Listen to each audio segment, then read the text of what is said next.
Hello, I'm Colwen. I got another Transformer for you. This is another one of the Transformers Collector Club exclusives. This is actually the reason I got into the Collectors Club, because for a while there I was a really big Airrazor fan. Kind of still am. I got most of her figures.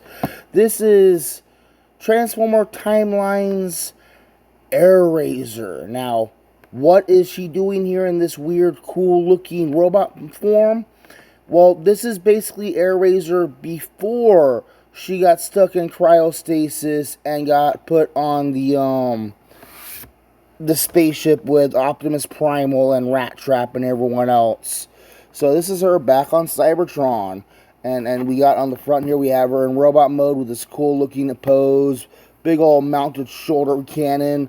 On the bottom, we got legalese, manufactured under the license from Tomy Company Ltd. and its logo.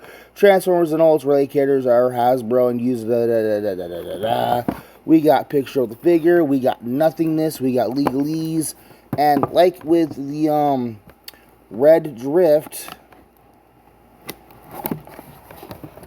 we open it up and there we have her in her vehicle mode. She is kind of a floppy mess. I will get into it when I get her out of the box. And yes, my box has been deemed and dented up over the years.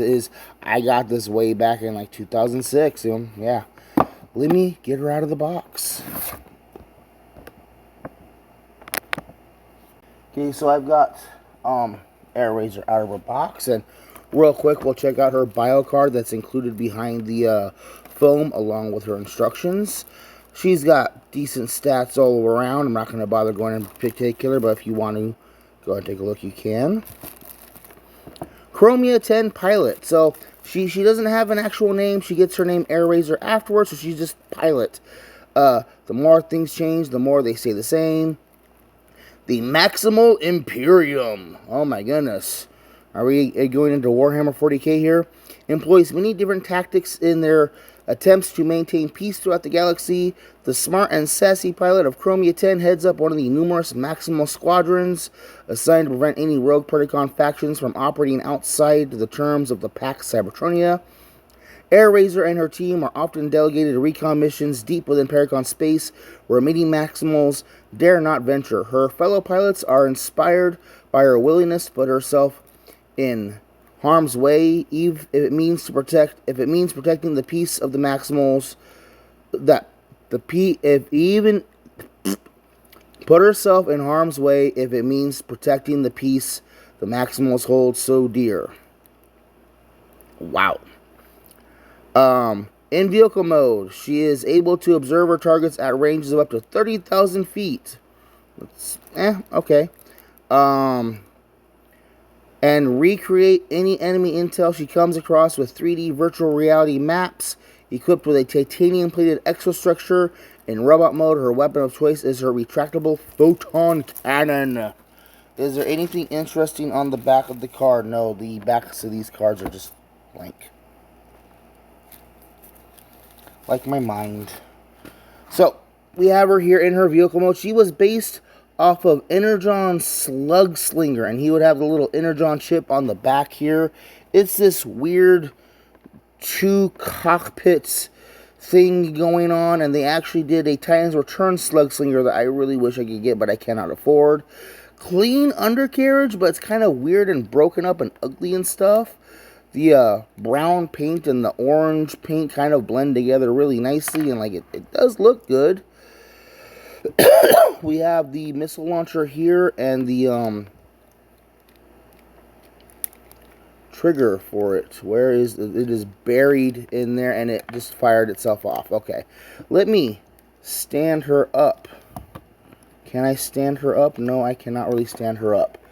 We will bring over Film Noir Spider-Man. We will bring in Scourge in his vehicle mode. So she is, for what is considered this was originally a deluxe scale figure. The Slug Slinger in question was a deluxe figure, and you can see, like, he is a lot wider than Scourge here, and scales pretty well. This was Energon stuff back then. Here we go. Soda can. We must have soda can.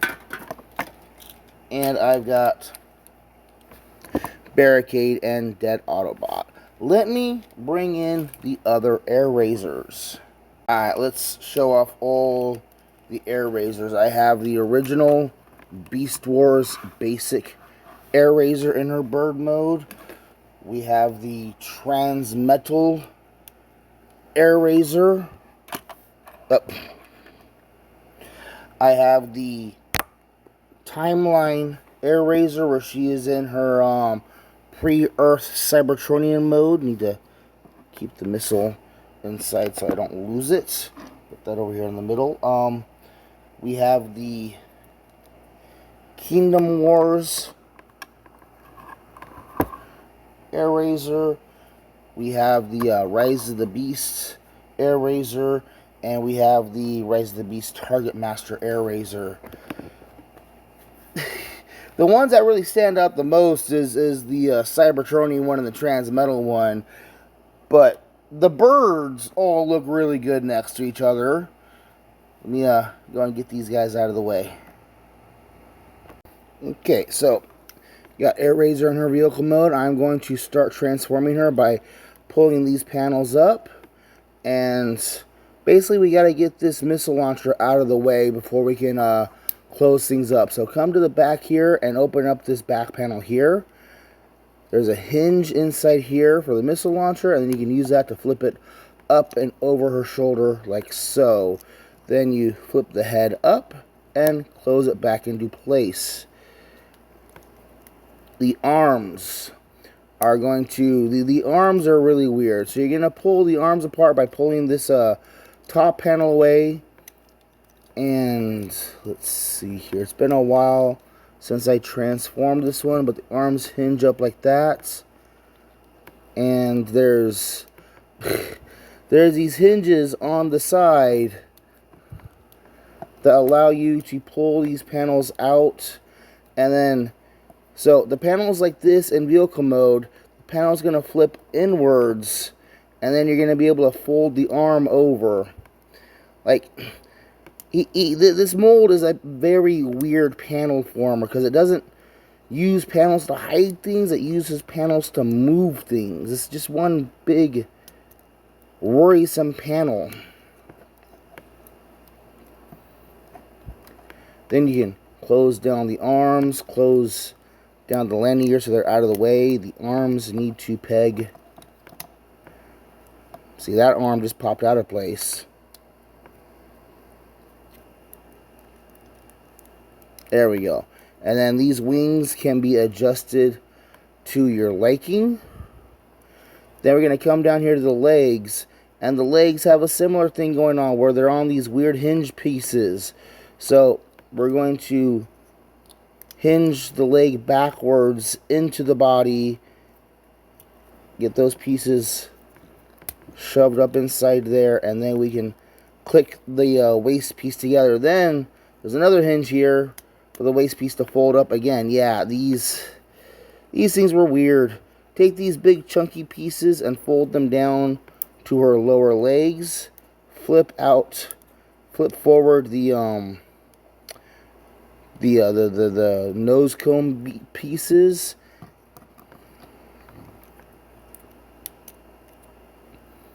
Let's straighten the arms out, and see the arms keep disconnecting. That is annoying. I need to straighten out the head. Oh. Let's get that panel opened up again for a second, because on the back of this plate here, there's a couple of pegs that are going to peg into that back plate. And then it closes up. And there we have her. And then we can flip the cannon up over her shoulder, which looks a lot bigger. I'm sorry, but that looks a lot bigger in her artwork, but it's okay. She's using somebody else's mold. Let me load the missile in. Oh my. My missile launcher is broken.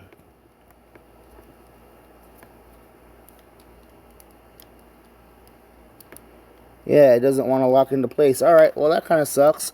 The missile here is nice though. It's made of orange plastic with a translucent bit on the tip to, like, you know, give it a glow effect. We can fold the missile launcher away over her shoulder, but we're going to keep it up over the shoulder because it looks cool. Let me bring over my Film Noir Spider-Man. We've got Scourge in his robot mode. We've got hubcap here. I've got soda can here. We will bring over the car guys. And let me bring in the other Airrazors. I've got the Timelines Airrazor. And we've got the Kingdom Wars Airrazor and Rise of the Beast Airrazor with Weaponizer Airrazor. Again, the Transmetal and the pre-Earth, pre-show Cybertronian Airrazor, they look good, but they still kind of clash with the other ones. Let me get this cleared out. Okay, so we've got Timeline's Airrazor in her robot mode. I've talked about her gun. It's a cool looking gun. It's a shame that mine broke. Should be bigger, but it's alright. That head sculpt is okay. That's a decent head sculpt for a Cybertronian Airrazor. It looks winged and it looks strong and fast and, you know, intimidating. Again, her wings can be posed in all kinds of ways. You can get them down out of the way as like a cape if you want. Her elbows here do get in the way of some posing, but for the most part she's okay. Well, this actually really sucks. You need to open the wings up all the way because her shoulder swivel is attached directly to the wing, and then she's got the in and out, and she's got an upper arm swivel. She has an elbow, no wrist articulation. These panels can be maneuvered around for some. Ooh, okay. Mine is feeling really, really tight in here, so I'm gonna leave that alone for right now. She has no waist articulation, absolutely, due to transformation. Ball jointed hips, above the knee swivel, nice knee bend, and kind of ankle articulation. Yeah, remember, she's borrowing another character's design, and they gave her this design when she was in the comic book also.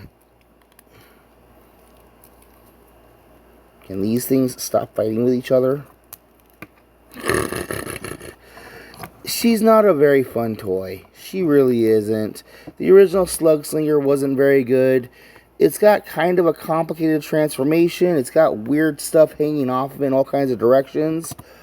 But what it is cool looking. I do enjoy the way she looks. She's got a clean backpack. She's got a cool, interesting style about her. Her vehicle mode is interesting with that dual cockpit thing going on. Now, I'm coming to the end of the video where I talk about some glaring faults. I think some of the pieces are made out of swirly plastic. So some of these pieces might become susceptible to gold plastic syndrome someday and break on me. So I'm kind of worried about that. I'm going to put her back in the box when we're done.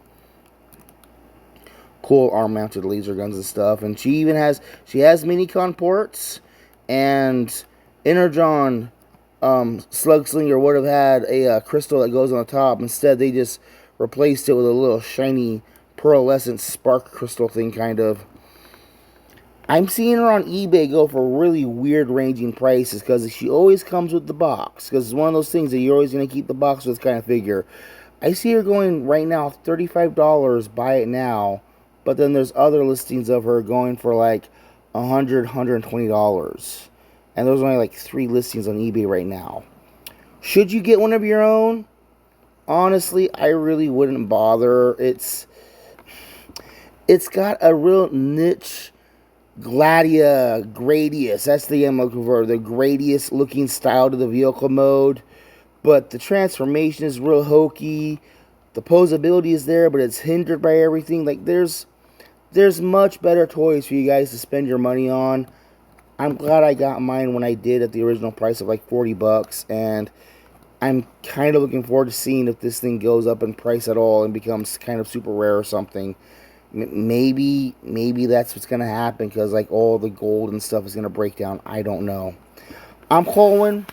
I've been talking about Transformers Collector's Line, Transformers Timeline, Cybertronian and Airrazor. I think it's a fun figure. I enjoy having it, but I really can't recommend it because there are some weird issues with it, and the pricing on it is just, I don't know what's going on with that. Thank you guys for watching. Bye-bye.